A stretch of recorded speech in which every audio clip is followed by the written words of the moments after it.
Bonjour à vous, ODF Note, auditrices, auditeurs ou simples curieux et curieuses qui découvrent pour la première fois une vidéo d'ODH TV.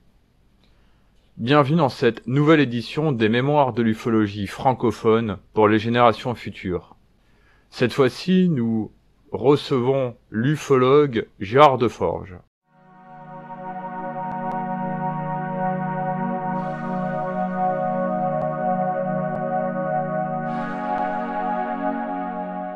Je vous retrouve à présent dans le département des Bouches-du-Rhône, à Marseille, en présence de Gérard Deforge. Bonjour Gérard. Bonsoir Gilles. Merci de répondre à quelques petites questions pour les mémoires de l'ufologie française. Tu me poses quelques questions, cher ami, auxquelles je vais essayer de répondre le plus simplement et le plus véridiquement possible. Première question, quelles sont tes actualités récentes? C'est vrai que depuis que je suis à Marseille, je ne comprends pas ce qui se passe.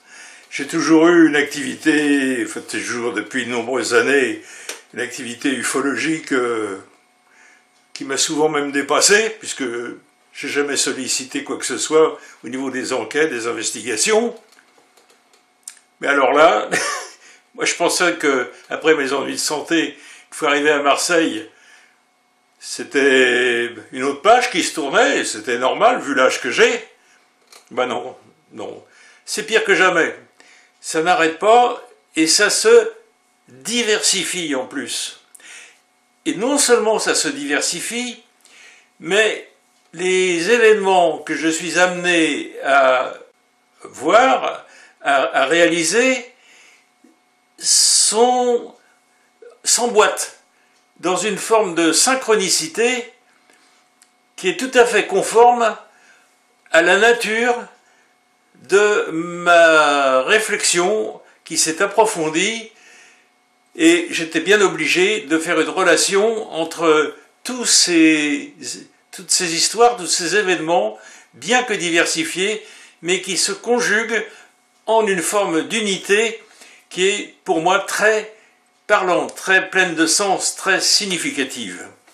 Alors, je vais donner évidemment des exemples. Mon actualité récente, c'est la suivante. D'abord, c'est vrai, par l'entremise de Silvano Trotta, qui a réveillé en moi une espèce de démon, je ne sais pas ce qu'il a fabriqué. Je suis donc actuellement, là, présentement, en contact, par son intermédiaire, avec une éditrice intéressée, semble-t-il, par la publication d'un livre contenant la somme des documents que j'ai pu sélectionner en cours de ces longues années d'investigation. Quand je lui ai communiqué le dossier que j'avais préparé de longue date, et que d'ailleurs pas mal de mes contacts ont déjà reçu, et pour moi ça n'allait pas plus loin, j'en espérais pas plus, je voulais simplement communiquer tout cela. Ben, cette éditrice a commencé par démolir l'organisation initiale de mes fichiers. Elle a fait ça de manière professionnelle, intelligente et justifiée. Je l'ai reconnue, elle avait parfaitement raison.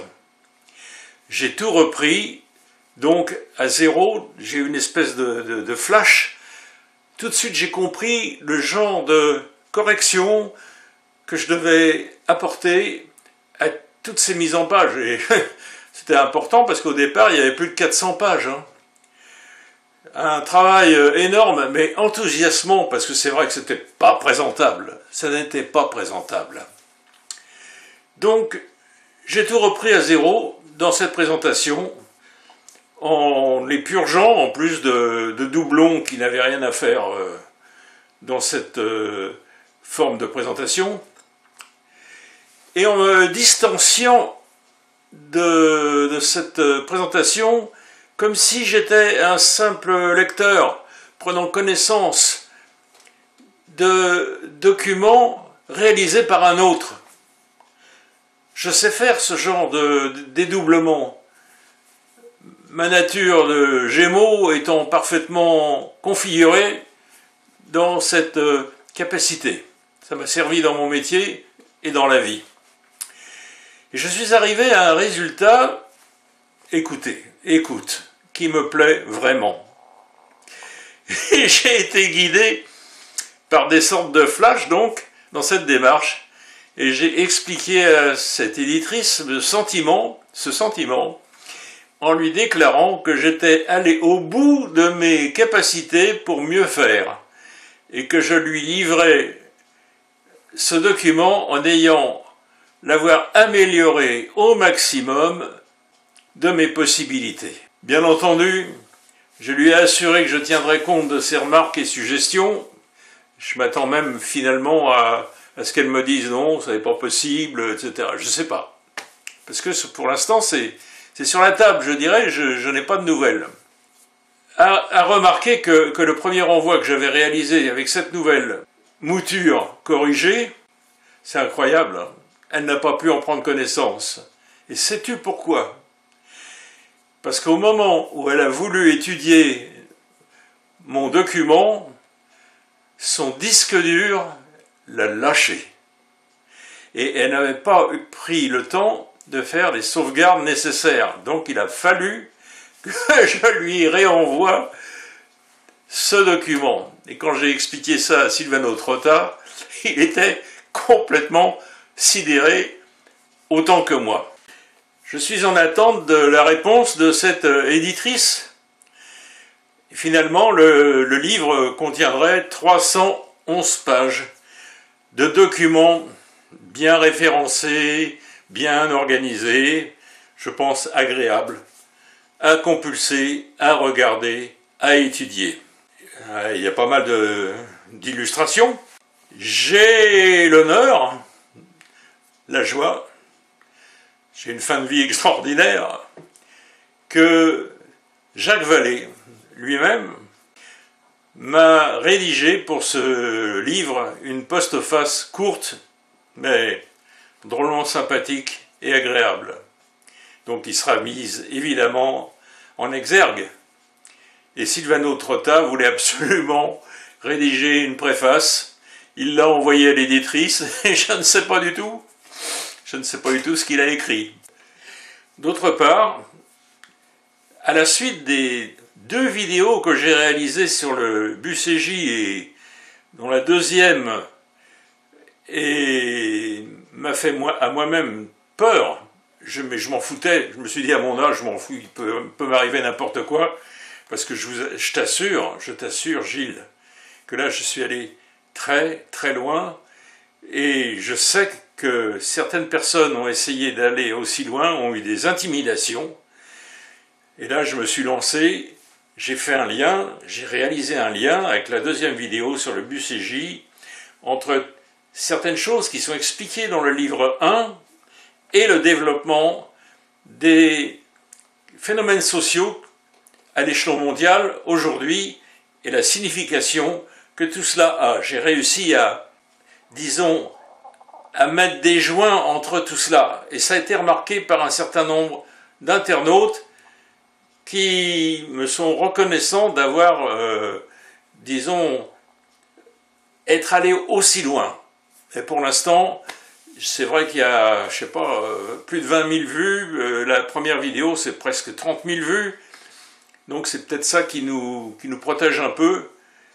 Parce que là, c'est du dur. Et Christelle Seval, qui édite les livres sur le BUCJ, elle s'était arrêtée au numéro 3. Et comme il n'y avait pas beaucoup de lecteurs, je comprends très bien, un éditeur, il n'édite pas, il n'engage pas de l'argent pour éditer, et puis s'il n'y a pas de vente, ça ne veut pas le faire. Ça, c'est compréhensible. Mais ces vidéos, et puis ce qu'a apporté Silvano lui-même dans ses propres recherches, parce qu'il a effectivement apporté des choses importantes, ça a relancé sérieusement la vente des premiers livres sur le BUCJ édités par les éditions Atlante de Christelle. Et du coup, nous avons appris que c'est pas 4 livres, c'est pas 5 livres, ça n'est pas 6 livres, ça n'est pas 7 livres, ça va être 10 livres qui vont être édités, qui vont être traduits en français et et Christelle a accepté, vu la relance des ventes, a accepté d'éditer les 10 livres consacrés à ces mystères du Bucégy qui constituent une révolution au niveau de certaines révélations, une révolution qui fera date dans l'histoire humaine, je pense. Et d'ailleurs, je viens de prendre connaissance aujourd'hui, au moment où j'enregistre cette petite vidéo, je viens de prendre connaissance d'une initiative d'Isor, des repas ufologiques de Toulouse, personne hautement estimable. D'ailleurs, je lui ai répondu dans ce sens, puisqu'elle me sollicite, c'est un honneur, pour soutenir l'organisation en train de se déployer d'un groupe de pression de gens, je dirais, sérieux, sur des motifs sérieux, pour que les grands médias institutionnels puissent enfin un jour,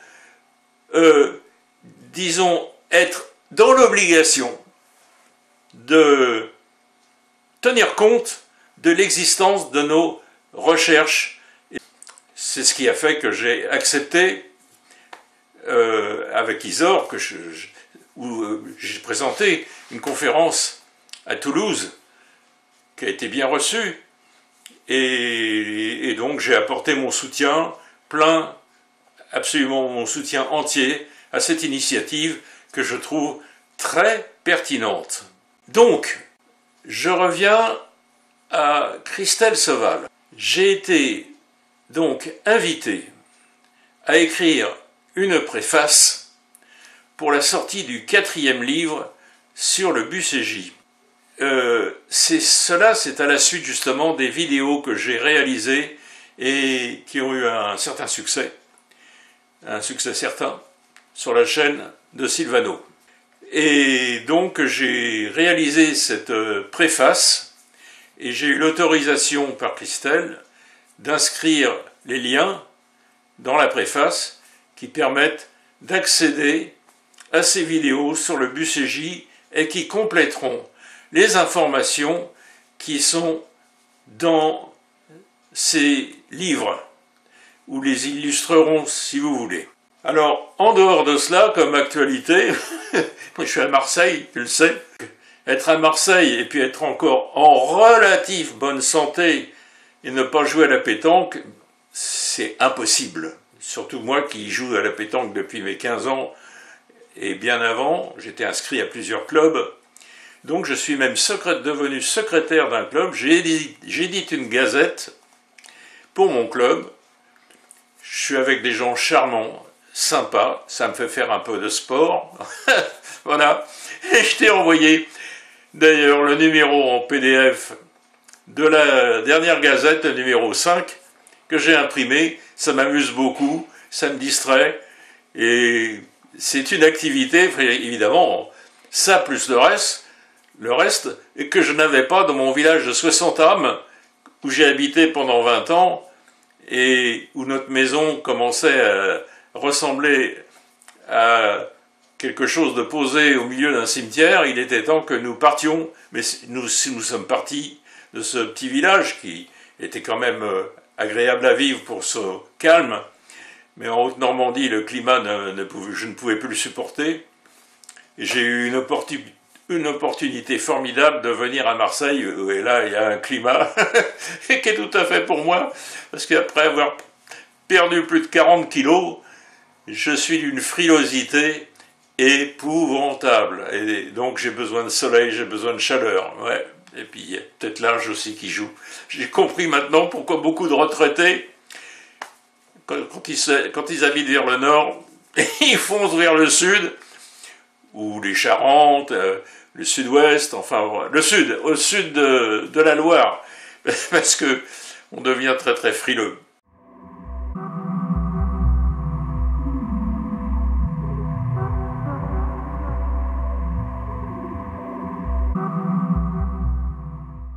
Tu as participé dernièrement à un reportage télé qui a été diffusé sur France 3 Normandie. Pourrais-tu nous en parler? Alors, d'autre part, je voudrais dire un mot de cette histoire de film réalisé sous la houlette de Nicolas Lincy, un jeune cinéaste qui a du talent, qui a de l'énergie, qui a des idées, mais qui voit un peu, qui voit beaucoup même. Alors ça là-dessus, on est quelques-uns à avoir été filmés dans ce film qui a été présenté d'abord à Rouen, ensuite sur FR3 Normandie, l'Empire des Lumières. Et quand j'ai vu le film, franchement, j'ai été déçu. Je peux comprendre le point de vue de ces jeunes cinéastes, mais à mon avis, ils ont tout faux. Et je m'en suis longuement expliqué avec lui, car je tiens pas à apporter une critique comme ça à l'emporte-pièce, c'est pas mon style, ça ne ressemble à rien. Il faut argumenter, il faut expliquer. C'est gentil ce qu'ils ont fait. Comme le disque, le DVD du film tarde à venir, il a fait une copie artisanale avec une lettre d'accompagnement très sympa.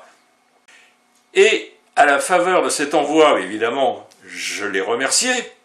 C'était très correct de sa part. Mais j'ai répondu de manière détaillée sur le pourquoi de ma déception. Mais en tout cas, quand même, chapeau d'avoir participé à ce reportage, car dans la communauté ufologique française, il y a eu pas mal d'avis négatifs et très peu d'avis positifs. Donc passons à présent à une autre question. Je t'ai revu à Gémenos le 7 septembre 2019 au cours de ta conférence organisée par l'association Miami-Marseille.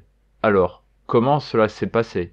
As-tu des retours, témoignages ou autres suite à ta conférence? Ben non, je n'ai eu aucun retour à partir de cette conférence.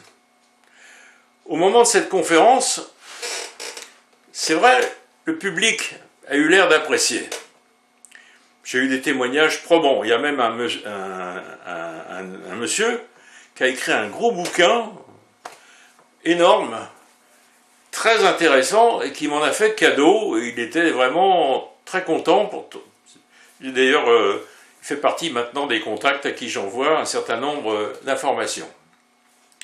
Et puis Bernard Hugues, que j'ai connu grâce à ton entremise, et par qui j'ai pu développer cette conférence. Bernard Hugues suit un peu ce que je fais avec, semble-t-il, intérêt, mais j'ai pas eu de retour sur la conférence elle-même. Bah, c'est comme ça. Ça a plu, mais les gens ont intégré un certain nombre de choses, et puis c'est tout. Bon, c'est comme ça. Par contre, ce qui est curieux, c'est que pendant cette conférence, lors de certaines évocations que j'ai exprimées à ce moment, une auditrice, elle a eu un malaise. Et elle s'est trouvée dans la nécessité de quitter les lieux, pratiquement jusqu'à la fin de cette conférence.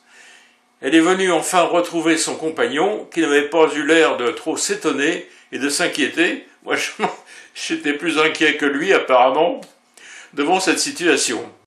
Je dois dire que j'étais assez sidéré par un tel comportement, par de telles conséquences. Voilà.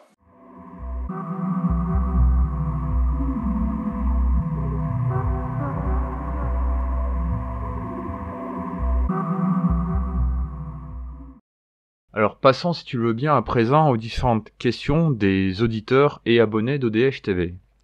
Alors une première question de Bruno Botta, qui est donc membre de l'association du Sceau, Archive OVNI, mais également d'OVNI Paris, et a monté un petit groupe d'enquêteurs en région parisienne.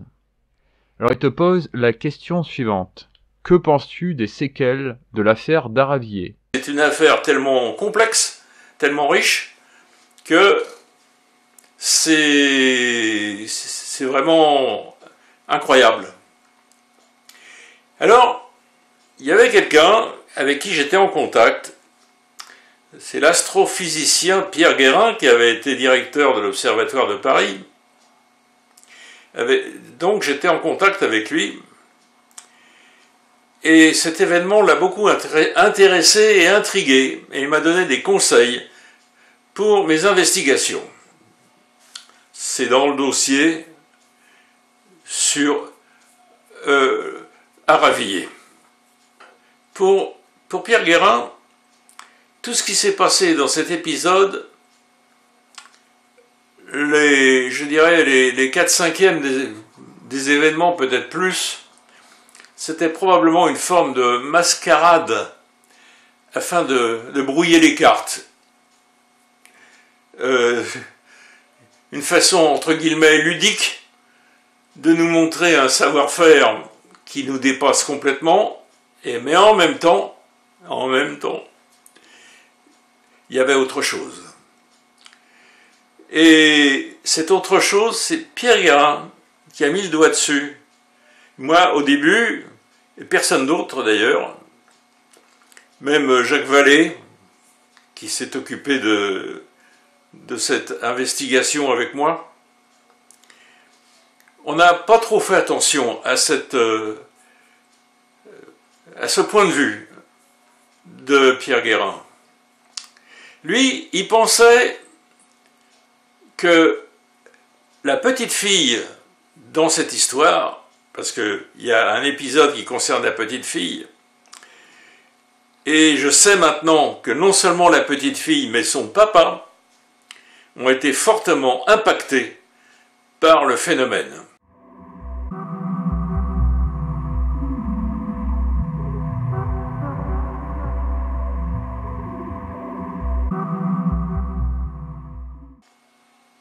Alors, le père de la petite fille, d'abord, c'est par lui que j'ai pu accéder à l'ensemble des autres témoins et sa propre déposition. Il faut quand même savoir que ce phénomène n'est pas arrivé n'importe quand. Il est arrivé au niveau de cette petite fille en particulier, le jour et à l'heure anniversaire du papa. C'est quand même un indice très curieux. C'est bizarre, hein? Dans une année, il y a pas mal de jours, il y a pas mal d'heures, mais c'est ce jour-là et à cette heure-là que le papa fêtait, entre guillemets, son anniversaire. Et c'est vrai que là, il y a une conjonction qui interroge. Et j'ai gardé contact avec le papa, avec la famille, ultra sympathique. Et il n'y a pas si longtemps que ça, le papa en question m'a raconté ses ennuis médicaux qui ont été fort graves.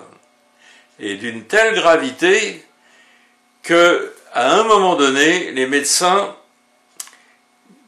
ne savaient pas trop comment les choses allaient tourner. Et là, il y a une forme de guérison qui s'est manifestée. Et les médecins n'ont pas compris ce miracle, car pour le père, pour lui, il a vécu un miracle, que même les médecins sont incapables de comprendre. Et maintenant, il est dans une relative bonne santé. Quant à la petite fille, qui est devenue maintenant grande, elle a plus de 20 ans, eh bien, sa vie, entre guillemets, est pourrie, si je peux m'exprimer ainsi, par des flashs, des perceptions dont elle n'arrive pas à se défaire et qui l'intriguent énormément. Alors elle progresse, elle vit normalement, mais là, ça a pris une forme assez forte, dont j'ai été averti. Et donc je suis en communication, y compris avec le papa et la fille, et grâce à, disons, une tierce personne, j'ai pu entrer en relation avec une des plus grandes spécialistes en France des régressions sous hypnose pour ce genre de phénomène. Et j'ai pu établir un contact entre cette petite fille devenue grande et cette spécialiste. Et après plusieurs mois d'hésitation, au moins plusieurs semaines, parce que je n'ai pas les dates exactement en tête, il y a conjonction, il y a rencontre entre cette demoiselle et cette thérapeute. Et moi, j'ai dit, je m'engage et je l'ai à la fois à soutenir, à être en relation de très loin avec cette demoiselle, et en même temps à m'effacer le plus possible dans ce processus de communication qui est engagé entre cette demoiselle et une professionnelle dans le domaine des régressions sous hypnose. D'ailleurs, tout ce que je peux produire au niveau vidéo, au niveau information, je ne l'ennuie pas avec ça. Et je lui ai dit à cette thérapeute, avec qui elle a tout compris de ma position, et je pense qu'elle l'apprécie, elle m'a dit que s'il y a des communications extrêmement significatives, et d'ailleurs cette jeune fille est sur la même ligne, elle me communiquerait les informations qu'elles auront pu collecter et qui seront intégrées probablement au dossier sur Aravilliers. Et s'il ne se passe rien, je ne poserai pas de questions. Je ne veux pas les ennuyer avec ça. Il faut avoir une attitude, je dirais, scientifique, laisser aux professionnels et aux personnes concernées directement par ce genre de choses la primauté absolue. Il faut travailler dans un climat de confiance et qu'on ne soit pas là comme des chiens à essayer de savoir qu'est-ce qu'il y a derrière tout ça. Ça n'a pas de sens. Il faut justement donner du sens à tout cela, sinon on ne peut pas être considéré comme des gens sérieux. C'est pas possible. Et moi, je tiens à garder ce privilège que je pense avoir d'être considéré comme quelqu'un de sérieux. Merci de ta réponse, j'espère que ça aura répondu à cette question. Enfin, une deuxième question de Bruno. Comment vois-tu l'ambiance de l'ufologie actuelle comparée à l'ufologie du passé? Je sais, et ce n'est pas une nouveauté, Gilles, que certaines personnalités se sont engouffrées dans ce créneau dont le seul but de se valoriser. La vérité, les recherches sérieuses, cela ne les intéresse que dans la mesure où les projecteurs sont braqués sur leur personne. Et s'ils peuvent en tirer un petit peu d'argent, pourquoi pas? Je ne les critique pas, mais ça n'est pas ma tasse de thé, comme on dit. Je ne fréquente pas ces personnes. Je ne polémique pas non plus à leur sujet. C'est pour ça d'ailleurs que j'ai abandonné toute inscription sur Facebook qui ne me fait pas confiance, ce média, mais pas du tout. Le téléphone, les mails, les discussions que je peux avoir avec Pierre, Paul ou Jacques, c'est suffisant. Qu'est-ce que j'ai à faire de Facebook? Je vois pas. Si je m'aperçois, par exemple, comme ça s'est déjà produit, que certaines sollicitations, dont j'ai été l'objet donc, étaient en fait destinées à valoriser ceux qui ne souhaitent qu'en tirer un profit ou une bonne image médiatique, j'ai coupé les ponts avec ces personnes-là. Et sans espoir de retour. Moi, quand je ferme une porte, je ne la rouvre pas. Je ne suis pas responsable du devenir de quoi que ce soit. Je sais qu'il existe aussi des personnes très sérieuses, comme Gilles et quelques autres, comme Daniel Robin, il y en a beaucoup d'autres, par exemple toutes ces personnes qui font partie, qui sont autour d'Isor, et qui ont été interviewées dans le film de l'Empire des Lumières, tous ceux qui s'occupent des archives, du Sceau, qui sont des gens extraordinaires, qui sont pleines de, je dirais, de sincérité, de l'importance de ce genre d'activité de compilation.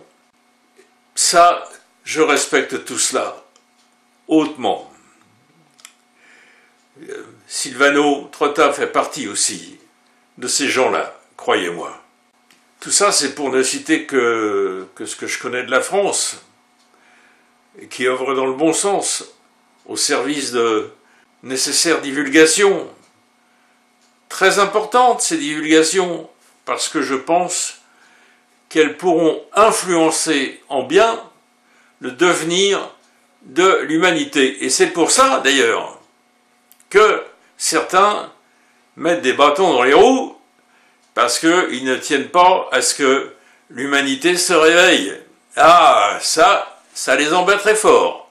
Et pourtant, il y a plusieurs voies qui s'ouvrent dans ce sens des révélations, y compris tout ce qui se déploie, selon moi, au sujet des révélations concernant donc le BUCJ, parce que tout est lié au niveau de l'univers des phénomènes paranormaux et de la connaissance d'un certain nombre de réalités toujours présentes sur notre planète, en liaison avec d'anciennes civilisations, et il y a encore beaucoup à apprendre à ce sujet, et on nous cache, nos médias officiels nous cachent beaucoup de choses. C'est ça qui m'intéresse. Le reste, tout ce qui est parasite nos recherches, ça ne m'intéresse pas. Je ne fais pas de comparaison avec avant. Moi, je regarde maintenant et devant, même maintenant à mon âge. Je ne regarde pas derrière, je ne cherche pas de comparaison, et ça ne m'intéresse pas. Je n'ai pas de temps à perdre avec ça. Par contre, s'il y a des historiens qui se penchent là-dessus, c'est un autre boulot, c'est bien. C'est très bien. Donc pour moi, ce qui me passionne, ce qui m'intéresse, c'est que j'ai vraiment la conscience qu'il existe un puzzle dont les pièces se mettent progressivement en place et s'emboîtent. Je suis évidemment très heureux des opportunités qui ont fait que je me suis trouvé placé au bon endroit dans cette dynamique. C'est une chance avant mon départ pour l'autre côté, car à 80 ans, je comprends très bien que l'espace de temps qui me reste pour m'exprimer est nécessairement limité.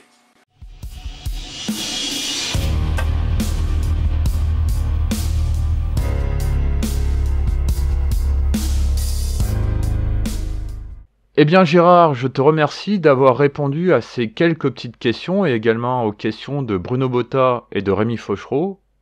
Je dois dire qu'en général, je connais très peu les travaux de mes collègues chercheurs. Je sais que quand même nous sommes un certain nombre engagés dans des recherches sérieuses.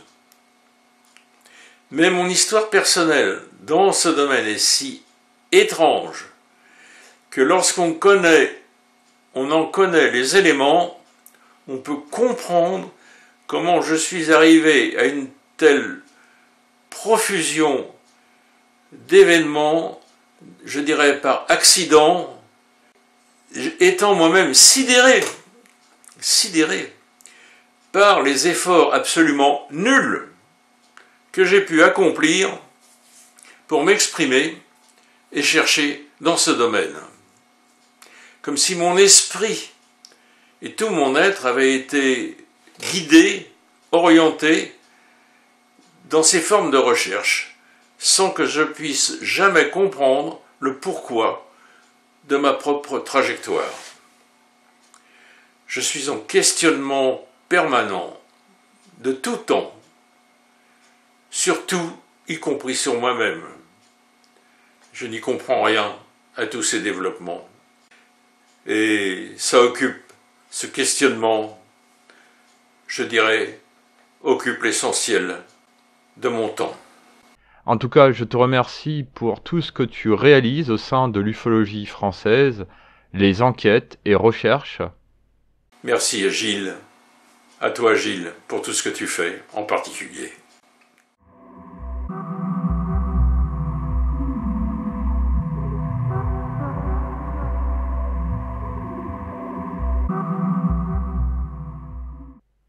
Voilà, chers abonnés d'ODH TV 2, c'est la fin de ce nouvel entretien des mémoires de l'ufologie francophone. Je vous donne rendez-vous au prochain interview. Soyez très vigilants, n'oubliez pas votre appareil photo numérique muni d'une bonnette à réseau de diffraction, la station météo, et à très bientôt sur les chemins de l'ufologie française ou francophone dans l'histoire. Au revoir.